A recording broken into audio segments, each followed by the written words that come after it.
everybody, welcome to episode number 4. Today we're going to talk about different variations on the 2-mallet grip and different stroke types. Now most people when they start playing the marimba, they're already familiar with the snare drum, and the techniques are very similar, but there's one key difference. The snare drum bounces a lot, and the marimba bounces a little bit, but not too much. Now this one key difference changes what the fulcrum and what the fingers are going to do depending on which instrument you're playing. Let's take a look at a typical rudimental passage and analyze what the hands and the fingers are doing.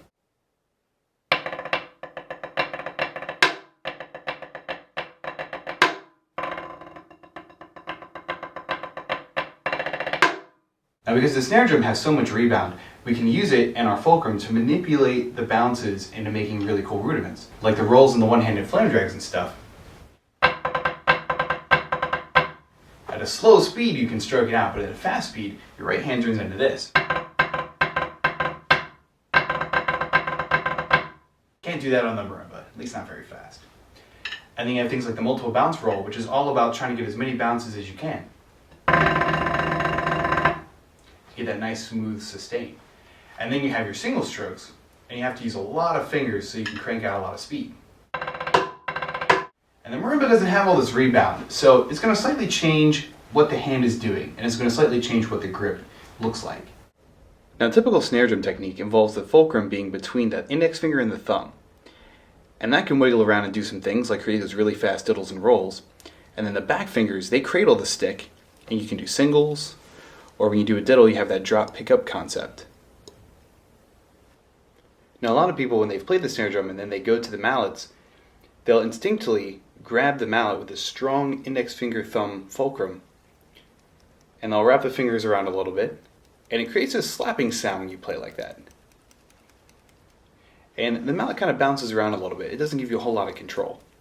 Not to mention the fact that because there's no rebound, it's creating an awful lot of pressure on your finger to be solely responsible for throwing the mallet down and then picking it back up. So a lot of people use what they refer to as the back fulcrum or the back finger fulcrum, which basically means that the the pinky and the ring finger grip the mallet pretty tightly against the palm. And the finger usually drop down in a relaxed manner like this.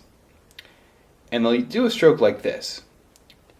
And there isn't like a clear pivot point like there is with the snare drum, but when you throw the mallet down, you're kind of using these back fingers.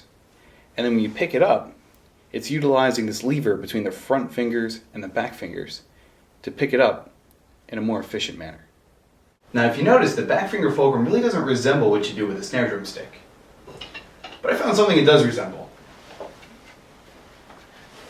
An axe. Anyone who's ever chopped wood knows you need to know exactly 3 things. Number 1, when you pick up the axe, you have to separate your hands to get enough leverage to get it over your head. If you try to pick it up with just the bottom, you're going to give yourself a hernia. Number 2, on the way down, you have to slide your hands together to get enough leverage and power to cut the log open. And number 3, you have to make sure your feet are far enough apart in case you miss, you don't chop off your foot. So, I'm going to see how good my axe technique is, and we're going to see how we do on this guy.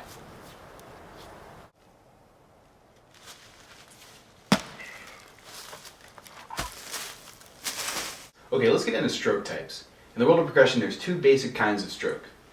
There's the up-down stroke, where the mallet starts in the low position, it goes up, and then it comes down. You see this a lot in drumline and in snare playing in general. The sticks are in the down position, and they'll come up when they need to play.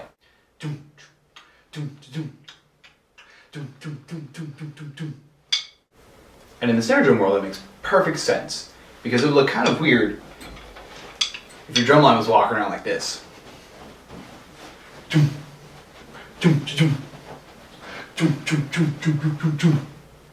But on the marimba, playing all those up-down strokes can kind of be problematic. For example, if you're doing this G-flat major arpeggio, you run into this problem where you downstroke, and then your next note, you're either going to cross shafts, or you have to scoot the mallet out of the way.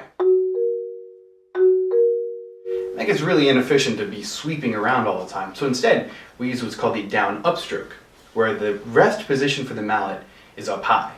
And you strike, and it comes right back up. That way it gets out of the way. And it also produces less changes in direction. You want to avoid those when possible. For example, if you do a simple down upstroke, you go 1, 2, 3, 4. There's only 4 changes in direction. But if you're using downstrokes, it makes a lot more. You have 1, 2, 3, 4, 5, 6. And all that change in direction is going to slow you down and you won't be able to achieve really fast speeds. Now for most playing on the marimba, almost all the locomotion is supplied by the wrist because there isn't a lot of rebound to take advantage of. You want to avoid using a lot of arm, but you also want to avoid trying to just use your fingers.